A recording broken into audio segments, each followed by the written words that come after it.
अस्सलाम वालेकुम everyone, welcome back to my YouTube channel. Welcome to creative legal knowledge. Subject है British constitution. Lecture number 1 है। हम आज पढ़ेंगे ब्रिटिश का बरतानिया का आइन किस तरह का है। टॉपिक है salient features of British constitution कि कौन सी ऐसे स्लाइन फीचर्स हैं जो खसूसियात हैं ब्रिटिश कॉन्स्टिट्यूशन आइन में। आज हम उसको डिस्कस करेंगे। बेसिकली ब्रिटिश कॉन्स्टिट्यूशन आज हम बरतानिया का कानून पढ़ेंगे। इसको पढ़ने से पहले आपको पता होना चाहिए ये कि अनरिटन है, ये लिखा हुआ नहीं है। नेक्स्ट हम चलते हैं salient features of UK. UK को हम कहते हैं ब्रिटिश कॉन्स्टिट्यूशन, ब्रिटिश भी कहते हैं। सबसे पहले है introduction. Constitution system is the oldest democratic system in the modern world. ये जो कॉन्स्टिट्यूशन का सिस्टम है ये एक ओल्डेस्ट, बहुत पुराना एक डेमोक्रेटिक सिस्टम है, जमहूरी निज़ाम है मॉडर्न वर्ल्ड में। The British were the first to discover how to manage a large state on democratic principles. कि ब्रिटिश पहले थे जिन्होंने डिस्कवर किया कैसे हम मैनेज कर सकते हैं इतनी बड़ी स्टेट को एक जमहूरी निज़ाम से डेमोक्रेटिक असूलों के साथ। Great Britain is the mother of democracy. जो ग्रेट ब्रिटेन है जिसे हम कहते हैं ब्रिटिश जो सा है, माँ है डेमोक्रेसी की, जमहूरियत की माँ है, क्योंकि यहाँ से जमहूरी निज़ाम स्टार्ट हुआ। Constitution organize, distribute and regulate state power. जो आइन है वो ऑर्गेनाइज करता है, मुनज़्ज़म करता है, डिस्ट्रीब्यूट करता है, तकसीम करता है, रेगुलेट करता है, स्टेट की पावर को रेगुलेट करता है अच्छी तरीके से। और सेपरेशन ऑफ पावर का हमें कॉन्सेप्ट मिलता है ब्रिटिश कॉन्स्टिट्यूशन में कि हर इंस्टीट्यूशन अपनी अपनी बाउंड्रीज में रहकर अपनी पावर्स को रेगुलेट करते हैं। The British Constitution is not written in a single document but is a collection of law, tradition and the document. कि ब्रिटिश कॉन्स्टिट्यूशन लिखा हुआ नहीं है, ये एक सिंगल डॉक्यूमेंट नहीं है। जिस तरह पाकिस्तान का कॉन्स्टिट्यूशन है ये एक ही डॉक्यूमेंट है, एक ही डॉक्यूमेंट में सारे रूल्स लिखे हुए हैं। लेकिन ब्रिटिश का कॉन्स्टिट्यूशन एक तो लिखा हुआ नहीं है और उसके साथ साथ ये एक सिंगल डॉक्यूमेंट पर मुश्तमिल नहीं है, बल्कि ये मजमुआ है लॉज का, ट्रेडिशंस का, डॉक्यूमेंट्स का। लॉज का, ट्रेडिशंस, कस्टम्स के मुताबिक चला जाता है। वहाँ डॉक्यूमेंट्स, मैग्ना कार्टा, हिस्टोरिकल जो उनके डॉक्यूमेंट्स होंगे उसका मजमुआ है ये। मतलब ये पार्शली रिटन और पार्शली अनरिटन कॉन्स्टिट्यूशन है। It is an evolving system that adopt to the need of the time. ये एक इवॉल्विंग सिस्टम है और ये अडॉप्ट होता है नीड ऑफ द टाइम, मतलब वक्त की ज़रूरत के साथ साथ ये बदलता रहता है, उसी तरह इसको अडॉप्ट किया जाता है।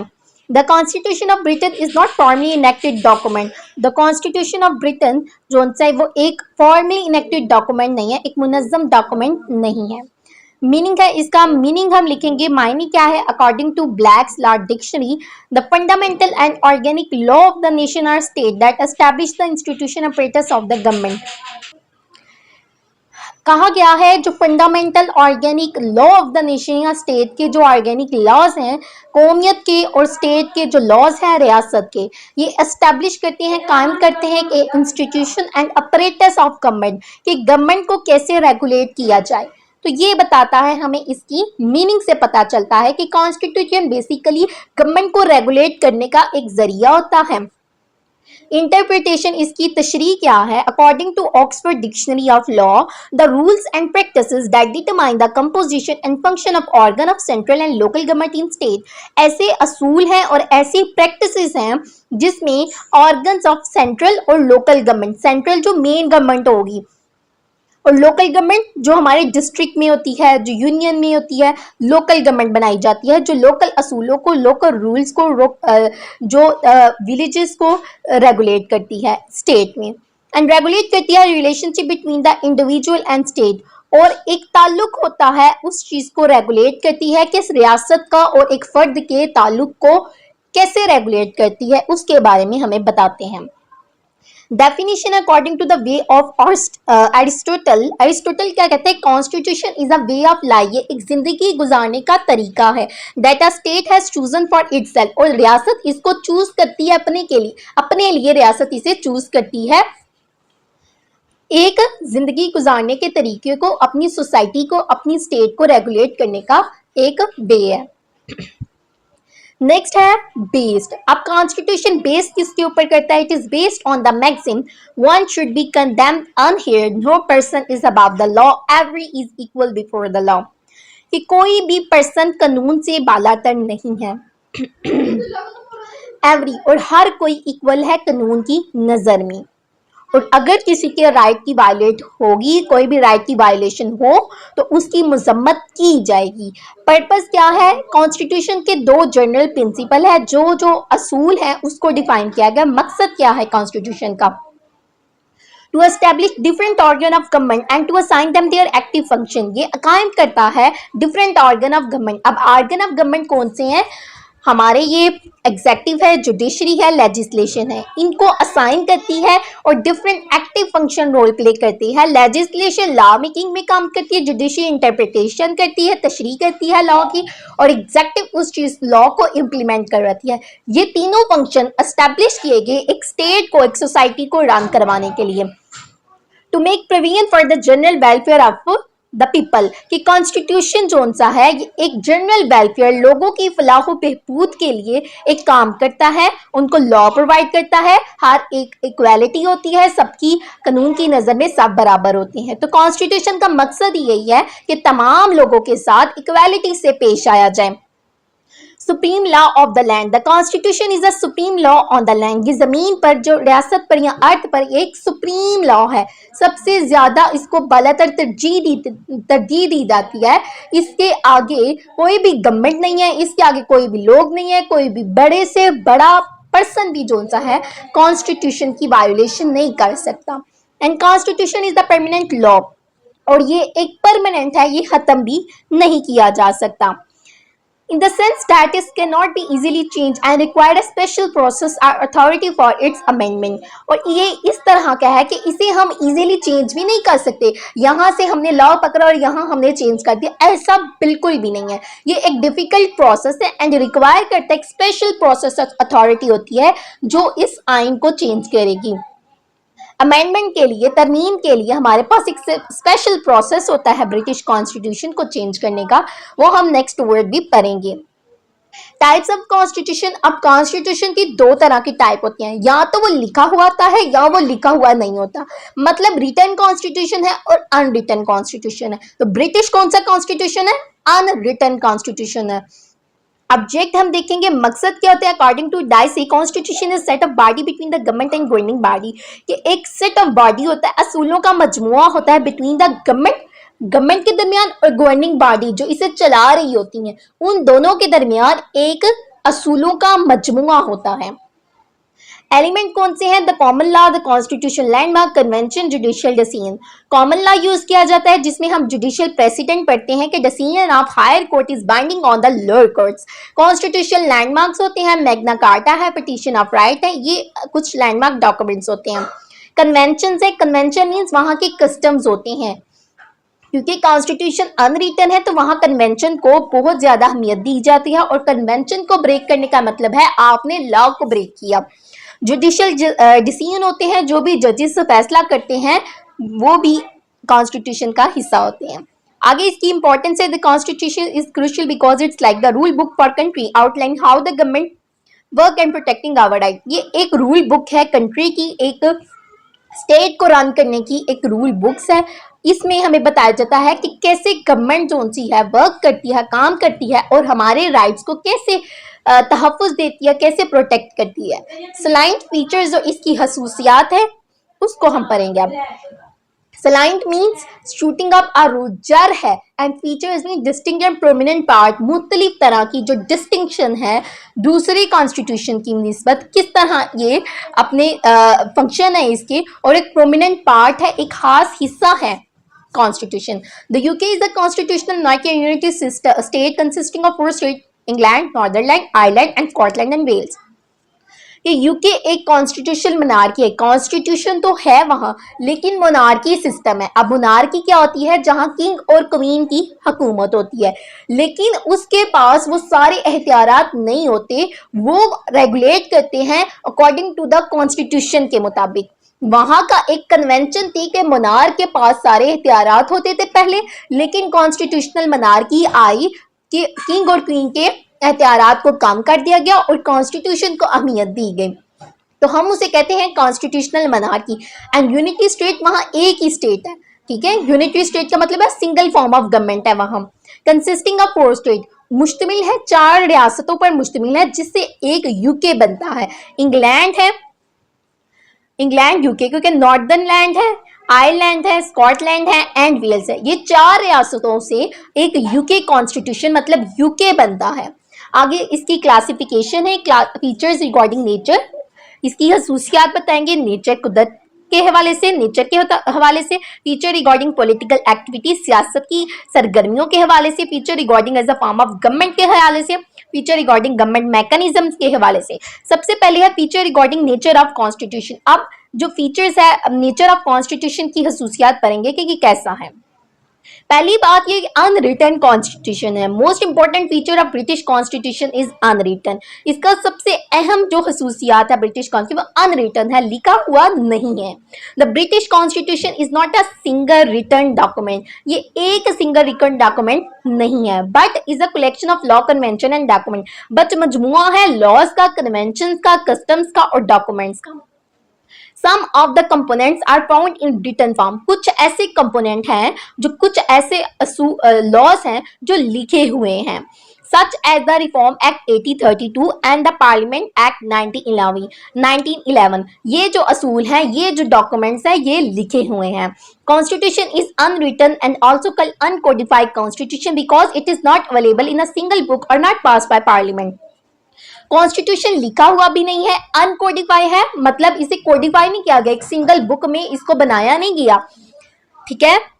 इसी तरह ये एक हमारे पास एक सिंगल बुक की शक्ल में मौजूद नहीं है और ये पार्लियामेंट से पास भी नहीं हुआ, ठीक है, इसीलिए अनरिटन कॉन्स्टिट्यूशन है। इवोल्यूशनरी मतलब चेंजेस आना, वक्त के साथ साथ चेंज आता है। British constitution is the child of evolution, ये एक जिस तरह बच्चे के अंदर चेंजिंग आती है अकॉर्डिंग टू द एज के मुताबिक, इसी तरह कॉन्स्टिट्यूशन के ब्रिटिश कॉन्स्टिट्यूशन के अंदर with the passage of time changes देखते हैं। It is not the product of any express legislation, ये कोई प्रोडक्ट नहीं है, ये कोई मजमुआ नहीं है जो हमारी लेजिस्लेशन जो पार्लियामेंट से कोई ऐसे लॉ पास ही नहीं हुए, ये उस चीज का प्रोडक्ट नहीं है। जिस तरह पाकिस्तान में जितने लॉ हैं वो पार्लियामेंट से पास हुए हैं, वो प्रोडक्ट ऑफ लेजिस्लेशन है, लेकिन ब्रिटिश में अनरिटन है, तो कोई लॉज जो सा पार्लियामेंट से पास नहीं हुआ, चंद कवानीन लिखे हुए हैं, वो डॉक्यूमेंट की शक्ल में है। Act rather it is a result of century of growth, ये जितने भी एक्ट्स हैं ये रिजल्ट होते हैं, इसका नतीजा है सेंचुरी ऑफ ग्रोथ, ये सेंचुरी से ग्रोथ कर रहे हैं। अकॉर्डिंग टू मोनरो के मुताबिक the British constitution is not complete thing but a process of growth, ये एक नामुकम्मल कॉन्स्टिट्यूशन है, आइन है, लेकिन ये एक प्रोसेस ऑफ ग्रोथ है। ये according to the need of the time, according to the time zone से है, according to the people requirements change होते रहते हैं। The British Constitution has evolutionary growth because it developed time to time. वही चीज, no precise date of its birth can be given and no definite body or person can claim for its author because it is a product of gradual growth and development. कि British Constitution evolutionary growth है, ये passage of time to time change होता रहता है। इसकी ना हमें पता है ये कैसे स्टार्ट हुआ और कोई डेफिनेट बॉडी ऑफ पर्सन नहीं है जो इसको बता सके कि ब्रिटिश कॉन्स्टिट्यूशन कब बना, because it is a product of gradual growth and development. वजह क्या है, ये according to the time change होता रहता है, स्लोली इसकी ग्रोथ और डेवलपमेंट होती रहती है। अब ब्रिटिश कॉन्स्टिट्यूशन फ्लेक्सिबल कॉन्स्टिट्यूशन कैसे है, एक तो इसकी वजह यह है कि ये लिखा हुआ नहीं है, जिसकी वजह से ये फ्लेक्सिबल कॉन्स्टिट्यूशन कहा जा सकता है। British constitution is flexible because the British parliament can amend the constitution, कि जो ब्रिटिश की पार्लियामेंट होगी वो इस कॉन्स्टिट्यूशन को अमेंड कर सकती है, अमेंड मीन्स उसको चेंज कर सकती है by ordinary legislation. Ordinary legislation मतलब कि जितने भी पार्लियामेंट के मेंबर होंगे उनकी हाफ परसेंटेज से उसको हम चेंज कर सकते हैं। The constitution can be change through act of parliament allowing for adoption to new circumstance, की कॉन्स्टिट्यूशन को हम पार्लियामेंट की मदद से चेंज कर सकते हैं और अडॉप्ट कर सकते हैं न्यू सर्कमस्टांसेस को। The British constitution is classical example of flexible constitution. अगर हम अमेरिका का कॉन्स्टिट्यूशन देखेंगे वो एक रिजिड कॉन्स्टिट्यूशन होगा, उसको चेंज करना नामुमकिन होगा, और ब्रिटिश कॉन्स्टिट्यूशन हमारे पास एक क्लासिक एग्जाम्पल होगी फ्लेक्सिबल कॉन्स्टिट्यूशन की। It can pass, amend and repel easy, हम इसे पास भी बड़ी जल्दी कर सकते हैं, चेंज भी बड़ी जल्दी कर सकते हैं, और इसकी जगह दूसरे कॉन्स्टिट्यूशन या दूसरे लॉ को रिप्लेस भी कर सकते हैं। Distinction between constitutional law and ordinary law, both are treated alike. इसमें ये होता है कि कॉन्स्टिट्यूशनल लॉज होते हैं और जो ऑर्डिनरी लॉज होते हैं, जो आम कवानीन होते हैं और जो कॉन्स्टिट्यूशनल लॉ होते हैं, इनके दरमियान कोई डिस्टिंक्शन नहीं होती। इनको हम दोनों को हम एज अ लॉ के तौर पर ही रेगुलेट करते हैं सोसाइटी में। इसकी करेक्टरिस्टिक्स खसूसियात क्या है? It give sovereignty to legislation, ये सॉवरेनिटी प्रोवाइड करता है लेजिस्लेशन लॉ मेकिंग करने वाले मेंबर्स को। It provide protection of individual rights, ये एक फर्द के भी राइट को प्रोटेक्ट करता है। कन्वेंशनल, नेक्स्ट हमारा फीचर है conventional. British constitution is largely based upon rules of practice, कि ब्रिटिश कॉन्स्टिट्यूशन बेस करता है उन असूलों पर। These convention of the constitution have revolutionised the very nature of the constitution, ये जो कन्वेंशन है वो एक इनकलाब बर्पा करते हैं अपनी सोसाइटी में। A government is form and remove on the basis of convention, ये गवर्नमेंट बनती भी कैसे और गवर्नमेंट चेंज भी कैसे होती है? Because of the convention. ये ब्रिटिश कॉन्स्टिट्यूशन कन्वेंशन पर ही बेस करता है। अब कन्वेंशन होता क्या है? कन्वेंशन बेसिकली कस्टम का नाम है। It play a vital role in the political system, ये एक अहम रोल करती है एक पॉलिटिकल सिस्टम में। प्रोफेसर स्मिथ के मुताबिक क्या कहते हैं? Convention are the main living source behind the constitution. Convention जो सा है वो एक लिविंग सोर्स है constitution, behind the constitution. Constitution के पीछे एक फोर्स है ना, जो कॉन्स्टिट्यूशन बनाया जा रहा है उसके पीछे जो सी फोर्स है वो है कन्वेंशन। नेक्स्ट है example, house of Lord does not originate any money bill. Convention में यह भी कह दिया गया कि जो हाउस ऑफ लॉर्ड है, दो हाउसेज हैं ब्रिटिश पार्लियामेंट के, एक हाउस ऑफ कॉमन है जो अपर हाउस है, एक हाउस ऑफ लॉर्ड है। इसमें हाउस ऑफ लॉर्ड जो सा है कभी भी मनी बिल जो सा है वो ओरिजिनेट पास नहीं कर सकता।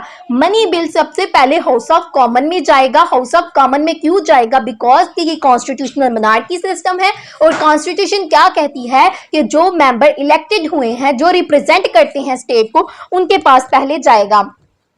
The mixed constitution. The British constitution is a mixture of monarchical, aristocratic and democratic principle. The institution of kingship showed that there is a monarchy in England. कि British constitution mixture है किस चीज का? monarchy भी है उसमें, aristocracy भी है और democratic भी है। अब अरिस्टोक्रेसी किसमें है? हाउस ऑफ लॉर्ड में। अब क्यों है हाउस ऑफ लॉर्ड में? कि वो सारे पीपल इलेक्ट होके नहीं आते, उन्हें हम अपॉइंट करते हैं। And it has democracy in the house of common. अब डेमोक्रेसी, जमहूरियत कैसे है हाउस ऑफ कॉमन में? क्योंकि वो लोग पीपल इलेक्ट करते हैं, रिप्रेजेंट स्टेट को, और वो इस चीज को रिप्रेजेंट करने के बाद इलेक्ट होके हाउस ऑफ कॉमन में आते हैं। It has monarchy in the crown office, और मोनार्की कहाँ है? क्राउन के ऑफिस में, क्योंकि वहां एक मोनार्की सिस्टम है, किंग और क्वीन सिस्टम है जो अपनी स्टेट को रिप्रेजेंट करते हैं। Feature regarding form of government. अब कौन सी ऐसी खसूसियात है regarding to the form of government? Government बनाने के लिए कौन सी ऐसी खसूसियात है? फर्स्ट ऑफ ऑल है यूनिटी करेक्टर। अब यूनिटरी करेक्टर मतलब सिंगल फॉर्म ऑफ गवर्नमेंट है वहां।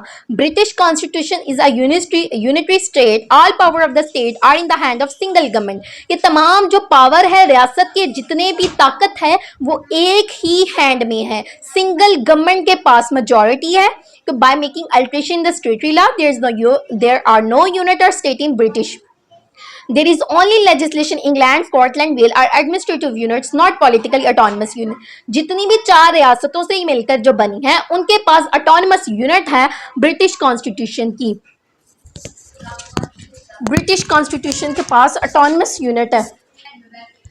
इनके पास क्या है? यूनिटरी करेक्टर है, एक सिंगल फॉर्म ऑफ गवर्नमेंट है, कोई पॉलिटिकल ऑटोनमस यूनिट नहीं है। Parliamentary executive. British constitution establish a parliamentary form of government consisting of to houses, house of Lord and house of common. It is a supreme legal authority and the same can not be overruled by any other body और court. कि British constitution एक parliamentary form of government है, इसमें parliament के पास इख्तियारात होते हैं और parliamentary democracy होती है। कंसिस्टिंग होते हैं, पार्लियामेंट जो हाउस है वो कंसिस्ट है हाउस ऑफ लॉर्ड और हाउस ऑफ कॉमन में। It is the supreme legal authority, और जो लीगल अथॉरिटी है, जो लॉ की वैलिडेशन करते हैं, उन दोनों के पास है, हाउस ऑफ कॉमन और हाउस ऑफ लॉर्ड के पास। और जो उनका डिसीजन होता है, कोई भी ऐसी बॉडी नहीं जो पार्लियामेंट के कवानीन को कह सके ये रॉन्ग है। ब्रिटिश पार्लियामेंट हर काम कर सकती है, वो सोवरन है। British parliament is sovereign authority. No one can repeal, amend law of the parliament. Next हमारे पास है लिमिटेड मोनार्की है। अब लिमिटेड मोनार्की मतलब वहां मोनार्की सिस्टम तो है लेकिन उसके साथ लिमिटेशन है, उनकी कुछ बाउंड्रीज है। वहां किंग और क्वीन सिस्टम है, किंग और क्वीन के पास ही सारे इख्तियारात पहले होते थे लेकिन कॉन्स्टिट्यूशन के आने से उनके इख्तियारात को कम कर दिया गया। अब UK is a constitutional monarchy, power limited by law, law ने उनकी पावर को लिमिटाइज कर दिया। And there is an elected government, और एक गवर्नमेंट इलेक्ट की गई जिसके पास ये सारे इख्तियारात थे। This means that while the sovereign is the head of the state, the ability to make and pass legislation resides with an elected parliament. अब सॉवरेन जो हेड ऑफ द स्टेट होता है, जब गवर्नमेंट का जो प्राइम मिनिस्टर होता है, British में जो प्राइम मिनिस्टर होता है उसके पास सारे इख्तियारात होते हैं, वो ही लॉ को बना सकता है, अमेंड कर सकता है, रिपेल कर सकता है। अब यहाँ किंग और क्राउन के पास कोई भी ऐसी अथॉरिटी नहीं थी कि वो पार्लियामेंट के कवानीन को अमेंड कर सके, रिपेल कर सके। तो बेसिकली मतलब यही हुआ कि लिमिटेड मोनार्की थी। The crown is the foundation of entire government. अब क्राउन का मतलब बस वो क्राउन जोन्स है, वो जो ताज था किंग और क्वीन को, ये एक इंस्टीट्यूशन है, ये कभी भी खत्म नहीं हो सकता। तो क्राउन है जो ब्रिटिश पार्लियामेंट में, वो सिर्फ सारे यूके पार्लियामेंट को रिप्रेजेंट करने का एक नाम है। Feature regarding government mechanism. अब कौन सी ऐसी खसूसियात है गवर्नमेंट की मैकेनिज्म में? सॉवरेनिटी ऑफ द पार्लियामेंट, की British parliament is supreme legal authority in the UK parliament is complete sovereignty, no law elected by the parliament can be challenged in the court. कोई law ऐसा ना बनाया जाए कि जो parliament law बनाएगी वो हम कभी भी कोर्ट कभी भी चैलेंज उसको नहीं कर सकता। The British parliament is only the legislative body in the country and can make amend, repel and law. वही सारी चीजें कि पार्लियामेंट के पास सारे इख्तियारात हैं। अकॉर्डिंग टू डिलेमो के मुताबिक British parliament can do everything except to make man a woman into, except to make a man into a woman। British parliament के पास सारे इख्तियारात है सिवाय एक के कि वो आदमी से औरत को नहीं चेंज करती या औरत को आदमी नहीं बना सकती। Independence of judiciary, judiciary is separate from the executive and legislative branches. Judiciary के पास इंडिपेंडेंस होगी, कोई उसके ऊपर दबाव नहीं डाल सकता किसी भी फैसले के related. Branches ensuring impartiality and fairness in legal decision, कि जो जुडिशरी होगी, जो उनके लीगल डिसीजन होंगे उसमें अंदर जानिबदार होना चाहिए, गैर जानिबदार होना चाहिए, और साथ में उसके दरमियान जो ट्रस्ट और फेयरनेस का सिस्टम है उसको बरकरार रखना चाहिए। जजेस are paid liberal salaries and ensure the security of services. जजेस को बहुत ज्यादा सैलरी पे की जाती है ताकि वो एक जस्टिस सिस्टम को सोसाइटी में प्रिवेल करवा सके। सो जजेस are able to give their judgement without any fear of favour, कि जजेस जो भी जजमेंट दे, जो भी डिसीजन करे, किसी के खौफ में आकर ना करे। जजेस are bound to obey constitution, जजेस को भी बाउंड किया जाता है कि वो ओबे करें कॉन्स्टिट्यूशन को। नेक्स्ट है ministerial responsibility, United they stand divided they fall. अब यूनाइटेड दे स्टैंड का क्या मतलब है कि अगर मिनिस्टर कोई भी ऐसा लॉ बनाते हैं तो वो अगर ना सही निकले, वो एक सोसाइटी को अच्छी तरह रेगुलेट ना कर सके, तो वो सब, अगर एक पर्सन ने बनाया है तो वो सब पे बाइंडिंग होगा।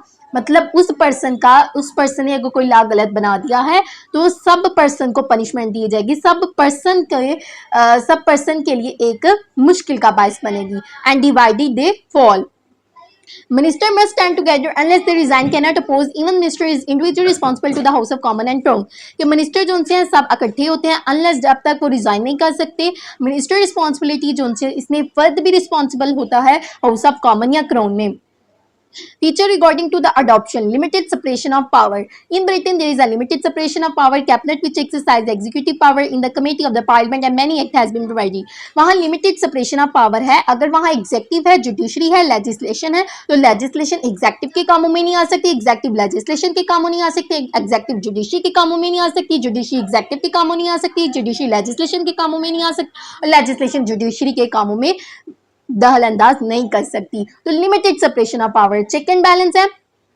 The principle of check and balance, the check on judiciary is that the House of Common can impede the judiciary। कि आप जुडिशरी चेक रख सकती है लेजिस्लेशन पर। अगर लॉ मेकिंग, लेजिस्लेशन वाले कोई लॉ मेकिंग ऐसी करते हैं जो कॉन्स्टिट्यूशन के खिलाफ हो तो जुडिशरी उस चीज के ऊपर चेक रखेगी। और लेजिस्लेशन के पास ये आता है अगर जुडिशरी कोई अनकॉन्स्टिट्यूशनल डिसीजन देते हैं तो वो उसको, उस जजेस को इम्पीच कर सकती है, निकलवा सकती है, रिजाइन करवा सकती है। Next are fundamental rights. Fundamental right of the citizen has not been incorporated in the formal list of English constitution like the Carta Bill of Rights. कि ब्रिटिश कॉन्स्टिट्यूशन बेसिकली फंडामेंटल बुनियादी हकूक की बात करता है, इसमें सिटीजन के right की बात की जाती है, जिसमें मैग्ना कार्टा और bill of right. Magna carta जो है इसमें जो टैक्सेस इंपोज कर दिए जो सोसाइटी के ऊपर प्रोटेस्ट किया तो उनको राइट प्रोवाइड किया गया। बिल ऑफ राइट में भी बहुत ज्यादा right, freedom of speech, freedom of expression provide किए। तो बेसिकली ब्रिटिश कॉन्स्टिट्यूशन हमें क्या प्रोवाइड करता है? फंडामेंटल राइट्स प्रोवाइड करता है। रूल ऑफ लॉ है, the constitution provide the rule of law. The principle of rule of law defined as none of the person is above the law. कि जो constitution है वो हमें रूल ऑफ लॉ प्रोवाइड करता है। इसका ऐसा असूल है, इस डिफाइन किया गया है कि कोई भी पर्सन अबव नहीं है लॉ से, तमाम पर्सन इक्वल है in the I of law. The person violate the should face trial. अगर एक पर्सन लॉ को वायलेट करता है तो उसको एक पूरे ट्रायल प्रोसेस से गुजरना पड़ेगा, उसको उसकी पनिशमेंट मिलेगी अगर उसने किसी राइट की वायलेशन की। तो एरिस्टोटल क्या कहती हैं? The rules of law is preferable to the rule of individual, कि रूल ऑफ लॉ को प्रेफर किया जाए बजाय के रूल ऑफ इंडिविजुअल को।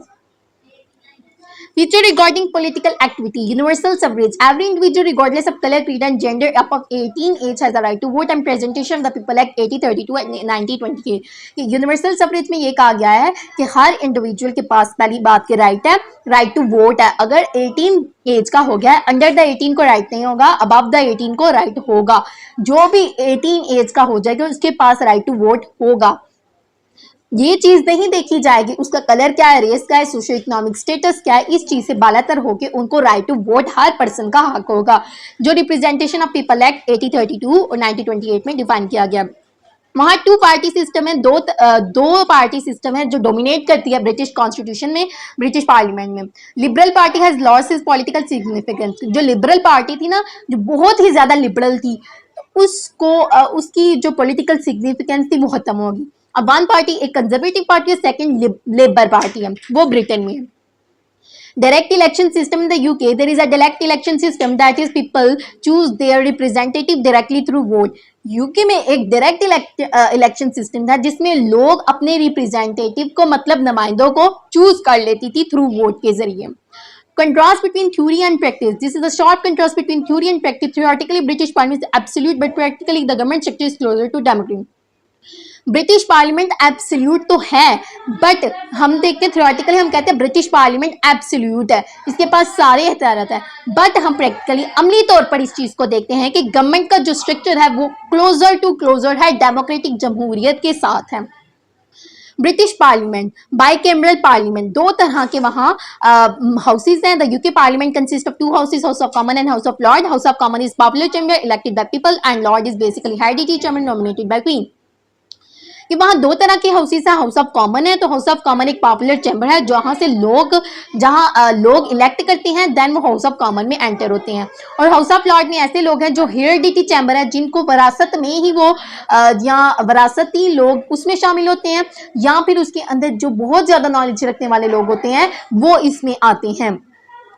नेक्स्ट हमारे पास है conservativeness. British constitution is a symbol of conservativeness, the trend of the people of UK absolutely in favour of old institution. Conservative कैसे है कि ये सिंबल देता है कंजर्वेटिवनेस का।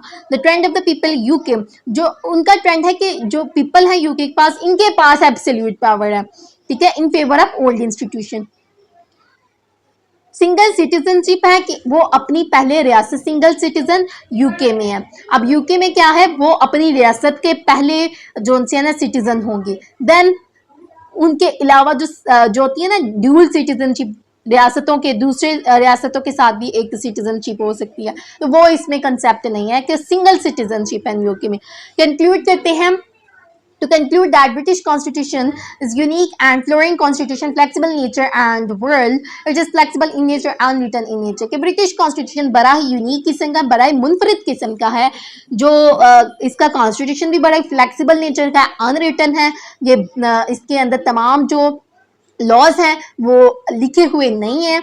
तो ब्रिटिश कॉन्स्टिट्यूशन रेगुलेट कैसे करता है, कन्वेंशन पे बेस करता है, और कोई भी पर्सन जो उनसा है वो लॉ से ऊपर नहीं है, हर पर्सन लॉ के दायरे में रह के काम करेगा।